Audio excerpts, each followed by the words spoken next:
Ladies and gentlemen, hey, hi, how you doing? Welcome back to the channel. Thank you so much for stopping by. The Warzone meta is relatively healthy right now. There are a few standout weapons that are really good, but for the most part, we've got a lot of different competitive options, including some weapons that really are not talked about all that much. I think that's largely in part due to just how fast the TTK is in general. Some lesser known weapons, some lesser used weapons are still really good when you actually look at the stats on paper. That's what we're doing today. We're focusing on one weapon in specific that actually is surprisingly competitive, especially within its own weapon category. What we're focusing on here is the 5.56 Icarus LMG. Now, first up, I want to sort of paint the picture of how I got here, because I'm sitting here like, you know, we've got all these weapon family trees. What if I look at the weapons and that are like relatively similar? Obviously, like you look at the M4 platform, the M4 and the Hurricane, not going to do similar things. The Icarus and the Hurricane, not going to do similar things. But you could look at like the rifles and the LMGs that have similar weapon platforms and see how they compete against one another. And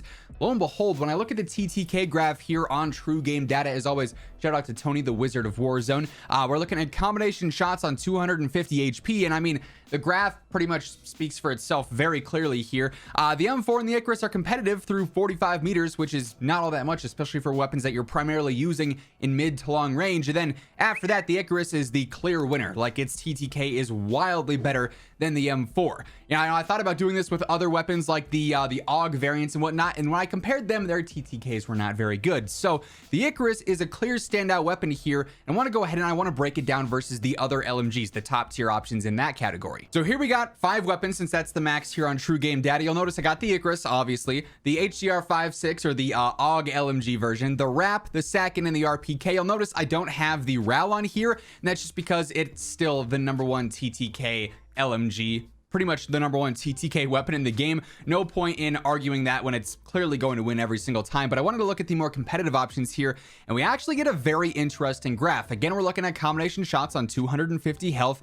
and you can see our red line here, the Icarus, really is right there the entire time. Really, the only time it's not super competitive is from 46 to about 56 meters. So about that 10-meter range there. It's not right next to all the other top tier choices, but throughout the rest of it, I mean, it's a really competitive option, especially over the long range where you're going to be using this the most. Obviously, being that it is an LMG, from 20 to 45 meters, you're not going to be rushing around with a super heavy weapon that's got a slower ADS and a slow reload, right? So we're focused on the long range here, and really at the end of this graph here at the 72 meter range, where this continues to trend in the same way, you'll see the Icarus an 873 TTK, the RAP an 853, the SACN an 861. We're looking at a 20 millisecond difference there between the fastest and the Icarus, which is in game not something that's going to be noticeable because of accuracy. Obviously, this is factoring in 100% accuracy. When you factor in missed shots and how the weapons actually behave in the skill level of a player, the realistic TTK changes there.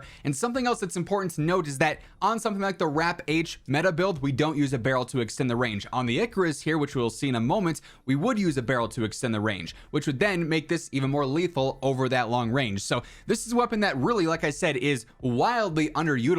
You see people running the SACN, you see people running the RAL, you even see people running the RPK still, which, as this graph shows, this yellow line, on the slower end of things after you get past the 57 meter mark, right up there with the HCR, which is why we're not talking about that here today.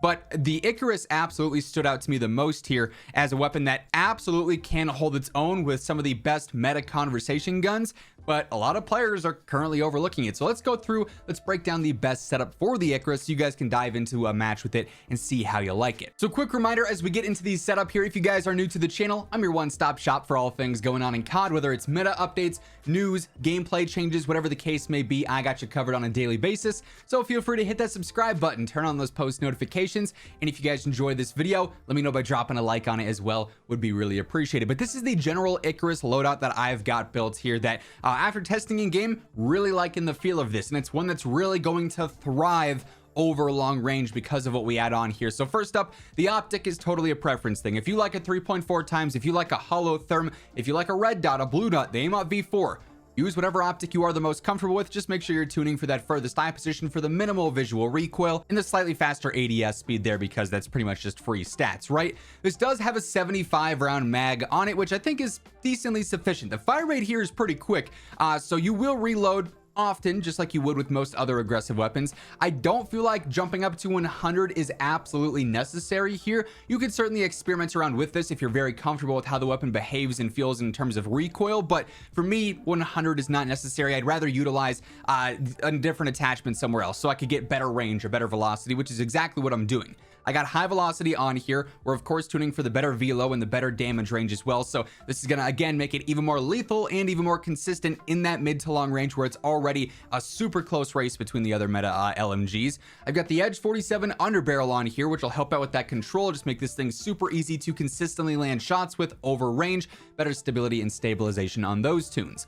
Icarus 80 suppressor. This is gonna give you that nice boost in velocity and range as well. We're tuning for the better velocity and slightly faster ADS speed here. And then lastly, as I mentioned on the graph, I am using a barrel in this case, which I wouldn't always use for, you know, the wrap in specific. Not using a barrel there. You could, but it's gonna, you know, take away from the control, which that weapon needs, in my opinion, a lot more than this. On the Sakin MG38, it'll be a similar TTK with barrels on both of them, and in this case, the Cold Forge gonna increase that damage range yet again in the velocity. So the consistency of this and the actual lethality of it over range, because we're now extending that damage range even more, is gonna be even better and even more competitive. We are of course tuning for better range and steadiness here as well. So this is a sleeper weapon. Players are not looking at the Icarus here, which by the way, when I say players aren't looking at the Icarus, I forgot to put this in the video initially, but yes, they literally are not looking at it. According to Warzone ranked on their page right now, it's got a 0.2% pick rate, up there with the P890 pistol and the Riot Shield and the Deagle, saying, oh, this is an absolute top tier gun. This is one that could hang with all these other top chosen weapons. But lo and behold, that's exactly what the Icarus is. After you get used to that recoil pattern, after you get used to how it behaves in game with its movement speed and its reload, you can really fry with this thing. So would highly recommend jumping in and trying it out, because you might just find your new favorite gun. That's the best part about experimenting with some of these off meta weapons that in all reality really aren't off meta whatsoever, right? So that being said, that is effectively going to wrap things up for this one. If you guys enjoyed the video, let me know by dropping a like on it. And if you're new here, feel free to hit that subscribe button, turn on those post notifications. That way you can always guarantee you are up to date with absolutely everything going on in the world of Call of Duty. And as always, if you want to check out any of my partners, be sure to use code IMMORTAL for a spicy discount on all Gamer Advantage, G Fuel, and Control Freak products. And the links for all those can be found down in the description below. But once again, thank you so much for tuning in, and until next time, take it easy, have an awesome rest of your day, and I'll catch you guys later. Peace out.